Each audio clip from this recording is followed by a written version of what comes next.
Finally finished the rooftop tent. What's up, guys? Finally doing it. Finally doing a review on the rooftop tent that I built a little over a year ago. Now, I didn't mean for this amount of time to go by without doing a review or an update, but I also didn't want to do a video right after it was done and then this thing fall apart within 6 months. So I wanted some time to pass to see how it weathered, you know, over this year. I finished it in last October, and since then it's been either on my car or my wife's Subaru, exposed and uncovered this whole time. It's been awesome. Other than a few like minor cosmetic issues with the paint, that it's held up really well. So I'm really excited about it. Really excited to show off what I've built. Alright, before we get into the details of my build, I want to talk a little bit more about the backstory and where the idea came from. This all started back in like 2013, 2014. A buddy of mine actually had a legit rooftop tent made by Auto Home. It was the Maggiolina. Looks just like that.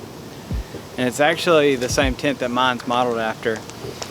But, so yeah, after I saw my buddy's rooftop tent, I thought it was the coolest thing ever. I was like, I gotta have one. So I went home, did all the research, you know, started Googling, and I was just blown away by the amount, I was blown away by the cost.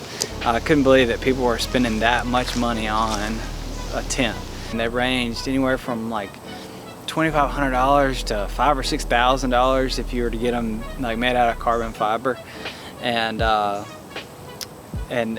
I just was like, you know, well, I'm not gonna spend that amount of money, but I wonder if I could build it. But that idea was kind of further snubbed out when I couldn't find any information online, really. I was expecting to find blogs and YouTube videos on like how to build them, and that information really wasn't there. And so just decided to put that project on hold for a while, but kind of kept it in the back of my mind. And it wasn't until last year, early last year, where I was like, you know what, I'm gonna go for it. I knew it was gonna be a project where I could waste a lot of time and money trying to build. And I also had really high standards. I didn't want it to just be like a box on the roof. I wanted it to look, if I was gonna build one, I really wanted it to look like something that was purchased. So I got out the pen and paper, started trying to sketch up some designs. Then I essentially started looking at the tents that companies are building now and tried to come up with a design that I could emulate, try to do what they're doing. So came up with an idea. It was one of those projects where I fully expected to have one of those like, oh, this is why people spend so much money on these kind of moment. Yeah, these are impossible to build. But that actually didn't happen. So I had an idea of what I wanted it to look like, started putting the pieces together, and I kind of surprised myself with this build. It was, in my mind, I was expecting to fail and expecting it to not work out. And as I started building this thing, the pieces started coming together, I was like, you know what, this thing is actually working. I really couldn't believe it.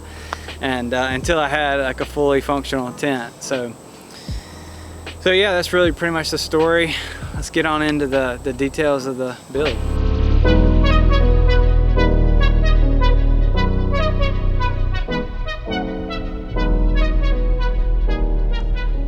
All right, let's talk for a minute about why anyone really needs a rooftop tent over the traditional tent that you set up on the ground.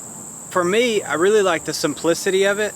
I like that I can just drive up somewhere, pop it up, and it's done. I'm ready to crawl in the tent. With a traditional tent, you have to find a place that's cleaned off, level, and dry. Sometimes that's hard to come by. With this, it's always up there, pops right up. I also don't have to worry about animals getting into the tent. I don't really have to worry about it much here, but in other places I know animals can get into tents, and and things like that. But with it being up top, it's just something I really don't have to worry about. So one pro for the traditional tent setup is that you have a site. You know, you have your tent set up and you have some of your gear, some of your cooking stuff that you can kind of leave at your campsite. And if you need to take your car to go anywhere, you can just get in and go, leave your site's already set up. It's not really the case for having the rooftop tent on your car. If you really need to leave, you need to close it all up, pack all your gear back in the car, and then leave out. What I'll probably eventually end up doing is moving to a trailer setup. So if I need to take my car anywhere, I can just leave my the trailer with the rooftop tent on the top of it, at the site, and then just leave out. One question I get asked a lot is, why would you build a rooftop tent when you can just go out and buy one? For starters, who has $2,000+ to spend on a tent? I know that I don't, and so that's going to be a limiting factor for a lot of people. Another reason is I just really like to build things. Even if I had the money for it, if I can figure out how to build something rather than just pay money for it, I'd rather just go through the trouble of building it. That's just me. I really like to build. I enjoy that challenge. I like that. I like working with my hands, and so it's just a creative outlet for me. I know that's not for everybody, but it's just something I really love to do. All right, enough about all that. Let's get into the review.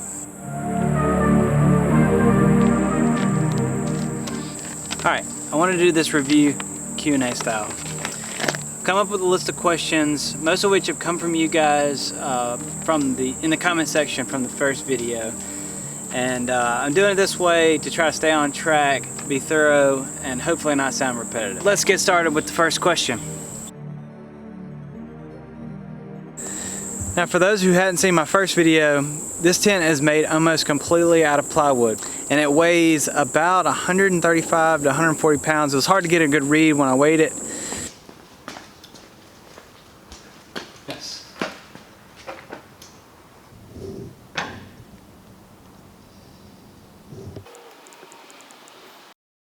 For a rooftop tent that's made out of wood, I think the weight is actually pretty good. The dimensions of the tent are 83 inches long, 48 inches wide. It's about 12 inches at its highest when it's closed, and 8 inches at its lowest when it's closed. Like I said earlier, my rooftop tent is modeled after a tent that's made by Autohome. So I got a lot of the dimensions from their website, although I was limited to 48 inches wide.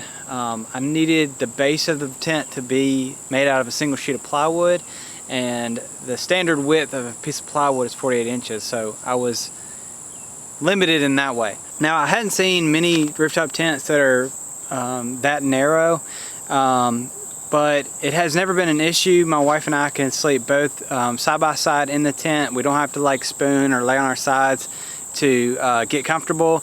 We've even taken our dog on camping trips and had her up there in the tent with us. We had plenty of room. All right, I'm about to show you my favorite thing about this tent.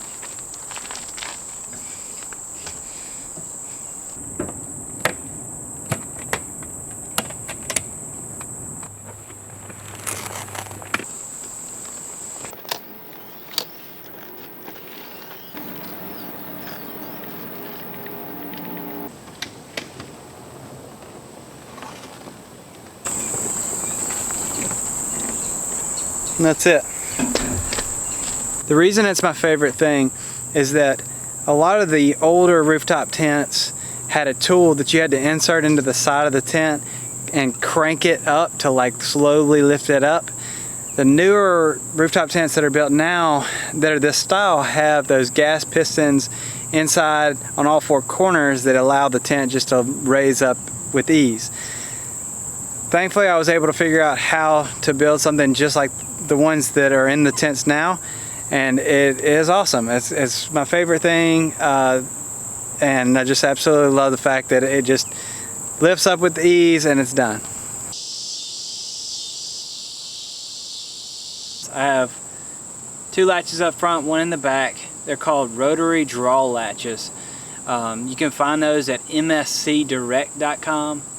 And that was the hardest part to source. I knew what I wanted to use as a latch, but I just didn't know what it was called, and it took forever to find it. But yeah, it's made out of stainless steel. It's super strong, and it has a twisting locking feature, so I never have to worry about it popping loose. I've never had a single issue with one coming loose, and I'm really happy about them. Now, I could do a whole video on those arms. I know it was a little misleading. I think there might have been a barcode on the side of the arms in the first video, but that was really just the barcode that was left on the metal. I got all that from Lowe's, and so it looked like a product that I bought, but I actually constructed the whole thing. I'll show you a little bit about them inside. Probably the more difficult part of the project because it involves some welding, a little bit of fabrication, but it really wasn't that bad. Essentially what I have here is a piece of 1-inch square tubing and a piece of 3/4 inch square tubing that I got from Lowe's. I had to build this beefy bracket right here to support the whole weight of the tent rocking left and right. I ended up having to weld in this piece right here to keep the whole tent from flopping over once it's lifted up. What I've done about halfway up is I've channeled out the inside of this piece all the way to, just on one side though, the back's still back there. So I channeled it out on one side all the way to the top. So I just drilled through the 3/4 inch piece to put these two together. So I had to channel out this because this has to have a place to go once this starts to compress, and the same for up here. As this thing starts to fall, or as this thing starts to compress, and this has to have a place to go. So this is channeled out just on this one side all the way to the top, and then I just have it drilled here loosely so it can pivot. Actually, don't even have the nut on there. And then it's loosely pinned up here as well, so it all can work together. You can find all these parts from Lowe's except the gas strut. Got that from Advanced Auto Parts. To attach the gas strut to the rail, what I had to do was weld a threaded coupler onto this piece of metal. It's the same metal. It's the same metal as there. So that's just a welded threaded coupler on a piece of metal, the hole drilled in it. And same goes for right here. It's another threaded coupler welded to that piece of metal. Now I know these seem kind of complicated, but they really weren't that bad to build. My goal for the future is to figure out how to build these with no welding involved. I know that's a limiting factor for most, so that's what I'd really like to be able to do in a future build. You'll see in a minute, I keep things like the ladder to the tent, a sleeping bag, pillows, and a few other odds and ends. It's one of my favorite features about the tent is that it does have that space inside. I can keep that gear in there and I never have to worry about it.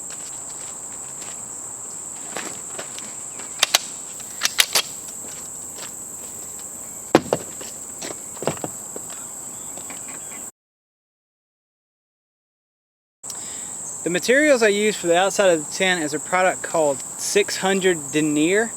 I found it on Amazon for about $50 for 10 yards, which is plenty enough to do this whole project. One thing I like about this product is that it is waterproof. It's a two-sided material. It's got like a canvas feel on the outside and then a more like a rubbery interior. Now for the mattress, I went with the cheapest 3-inch mattress topper that I could find on Amazon. Found this one for about $100. One thing that did kind of suck is that I had to get a king size mattress to fit the whole 83 inches. I didn't want it to be too short, and king size was the only thing that I could find that would fit. I so I did have to cut it down quite a bit on the sides, but what I did was I used that extra material, cut that up, and used that to make pillows that I keep inside the tent. With this 3-inch topper, we've been really happy. It's super comfortable inside, and don't feel the bottom of the tent like I thought I might, so this has been a great option for us. I got 2 doors on each side, 1 in the back, and right now I have the doors configurable in 2 different ways. I can either roll it all up,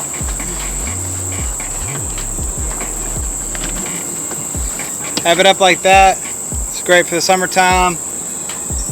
I have this this netting that's got Velcro around the sides. If I want a netting door,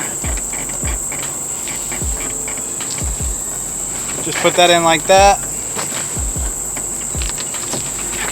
and that's in.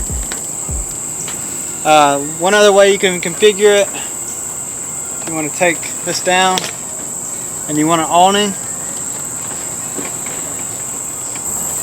keep these little awning rails in here underneath the mattress.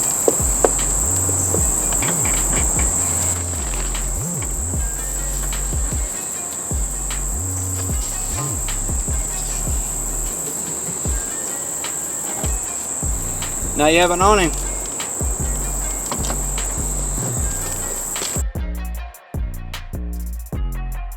I am working on putting together a how-to tutorial style video on how to build your own rooftop tent. You're seeing this video, a build series is well underway. I've been pre-recording them so that hopefully you guys aren't waiting forever as I build this thing. But it won't be the same tent that I've already built. I want to try something new, a different design. My plan is to build a clamshell style tent opposed to this like rectangular box style. I think it'll be a little bit easier of a design, hopefully easier on me showing you guys how to build one. So yeah, y'all be looking out for that series. Going forward on this channel, I would like to build different styles of rooftop tents. I really enjoyed building my rooftop tent, and this is something I'd really like to show you guys how to do on your own.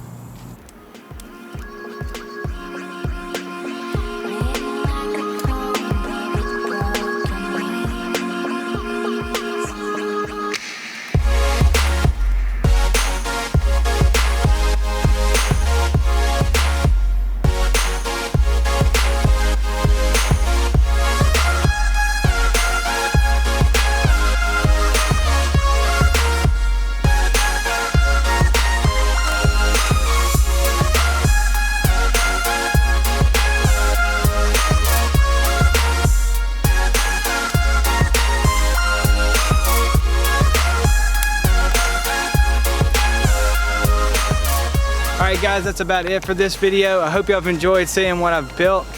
Let me know if you have any questions or if you plan on joining me for the build series. It'd be really awesome to see more people getting into building these things. So be sure to share these videos with anybody you think might be interested in building their own rooftop tent, and thanks for watching.